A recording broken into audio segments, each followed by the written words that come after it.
Yesu nkulamusizaako nnyo mukwano gwange yonna gy'osinza obba ng'otuwuliriza weebale kwekuumira ku mayingo gano aga UG Update TV ngira ng'okola ky'amaanyi nnyo okubeera ku mayingo gano. UPDF eggwanga ekkulu erya Uganda, eggye ekkulu erya Uganda lye tuyise Uganda People's Defence Force.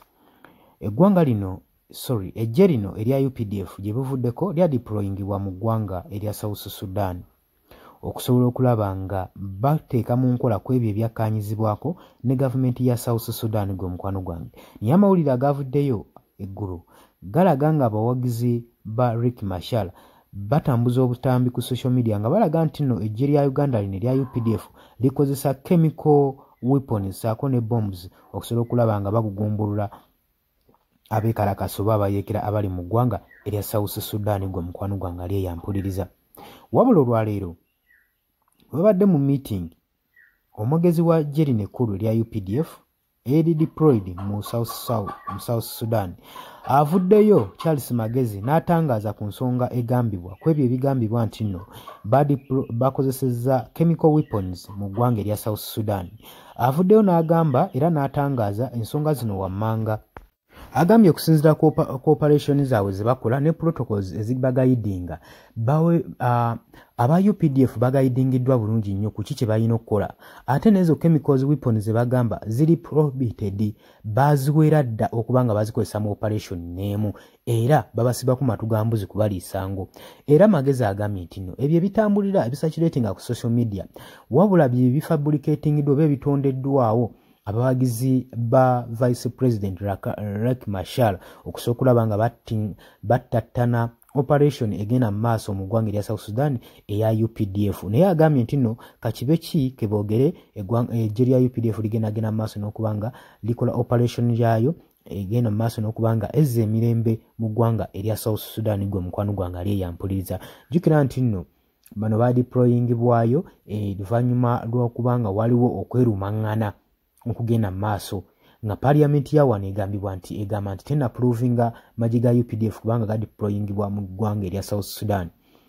Kyokka nga ate bo aba UPDF bagamba nti nno parliament teteekeddwa kumanya cooperation zikolebwa mu UPDF abo balina bakiikirira bukiikirizi waliwo okwerumaŋŋana ate gye tuvuddeko emabega ne tulaba gavumenti ya South Sudan ng'ebyesamba ng'egamba yo tesabangako magye ga Uganda mu ggwanga lyabwe, tebagasabangako.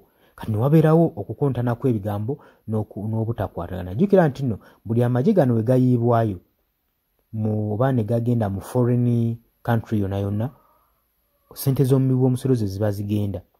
So wewaba nga tewali nsonga esitula amagye ga Uganda kugadeployinga mu ggwanga ddala nga tewali kigendererwa, tewali nsonga waaki gavumenti oba parliament yandibadde ekaka amagye okudeployingwa ng'ate bwe mugezaako okuyamba bo babuganya obuyambi.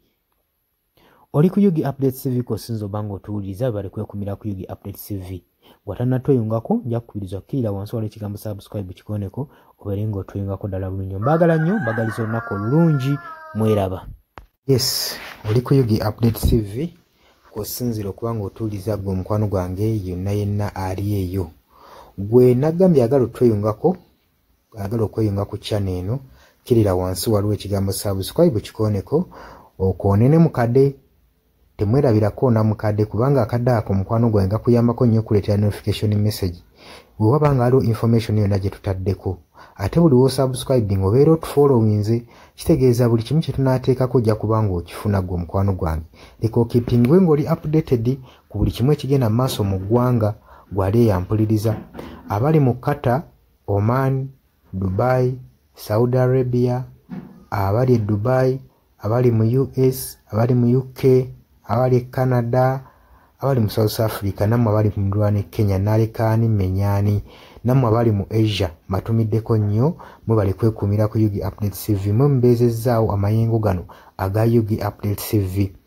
Mikwano gyange sola beebaza kinnoomu wabula nsazeewo nkozese lino eddoboozi ery'ewamu nsobole okubeebaza mwebale kuyimirizaawo channel eno, mwebale mwabajja naddala mwabajja mu comment section ne mukomentinga ne muteekako endowooza yammwe ne mutangaaza bannayuganda ku ki ekiteekeddwa ekituufu okukolebwa gwe okusinziira ku ndowooza yo.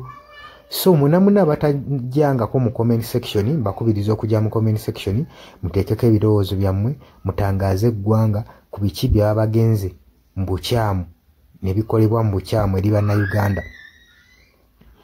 Dani ku Airlines e Kenya nawe nkutumiddeko ennyo, naye jjangu mu comment section oteese, toteekako buteesi linnya lyo, mujje mu comment section mmwe abasharinga, abalikinga namwe abasubscribinga, mwe muyimirizaawo amayengo ga channel eno.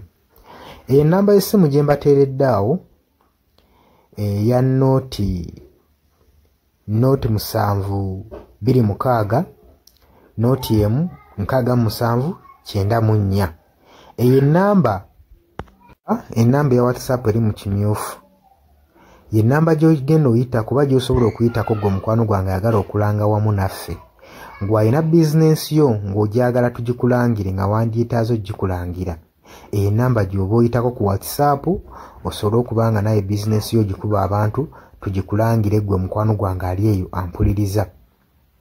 Nengenda maaso n'okulabula abantu ku biki ebigenda maaso mu ggwanga, naddala nga akalulu kano aka 2026 katuukuse kengedde.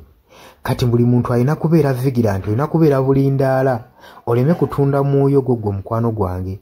Waliwo abatunda emyoyo gyabwe olw'M1,1500 sukaali. Gwe beera ng'omanyi akaseera we kanaatuuka akakuba ballot paper, beera nga manyi omuntu ng'omanyi omuntu ogw'ogenda okuwa, gw'ogenda ottiikinga, gwe gw'olaba asobola okukulaakulanya ekitundu kyo constituency yo, gw'olaba agenda otwala eggwanga mu maaso. Bannange tusibwa nnyo akatambaala mu mutwe mu biseera nga bino. Newankubadde obwavu babubalumizza mutya, totunda mwoyo gwo ku lw'akantu katono, wabula saasira ku ggwanga lyo, osaasire ne ku zadde lyo, osaasire ne ku future weenaabeera. Lowooza ku by'emu maaso. Weewaawo abamu muyinza okulowooza ng'ebyo tabakwatako nga tebikwatako, naye ensobi yonna yonna ekolebwa eiza relative, sengaawo, maamawo, kojjaawo, biyinza otutuuka ng'ekyo ekizibu gwe kyetooloddeko, ate olaba ebikwatirako biyinza otutuuka essa ne byetooloola ne bifundikira nga bikkutteko gwe mukwano gwange ali eyo. So kyenva nkubiriza baganda bange mwenna bali ku Yugi Updates TV, ogenda maaso n'okusharinga information eno.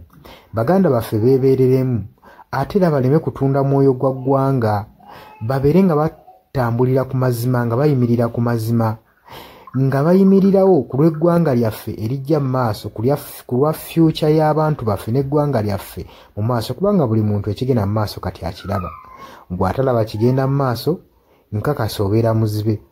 Ate era ne muzibe naye alina byawulira ebimukyemula omutima, kati n'amanya nti no mu ggwanga mulimu kino. So nkubiriza buli omu obeere lalabayi wa munno, osobole okuba nga oli kalabaalaba w'oyo ku biki ebigenda mu maaso. Obakubirize n'omubakubiriza. Waliwo abali mu byalo nga tebamanyi kigenda mu maaso, mubaagaliza subscribinga ku mikutu gino bategere ebigenda mu maaso mu ggwanga lyaffe. Wakati smartphone zajja gwe mukwano gwange ali eyo. Wabula mbaagaliza olunaku olulungi, mubale kwekumira ku Yugi Updates TV, mubatana subscribinga mugere maaso n'okusubscribinga. Mbaagala nnyo era mweraba.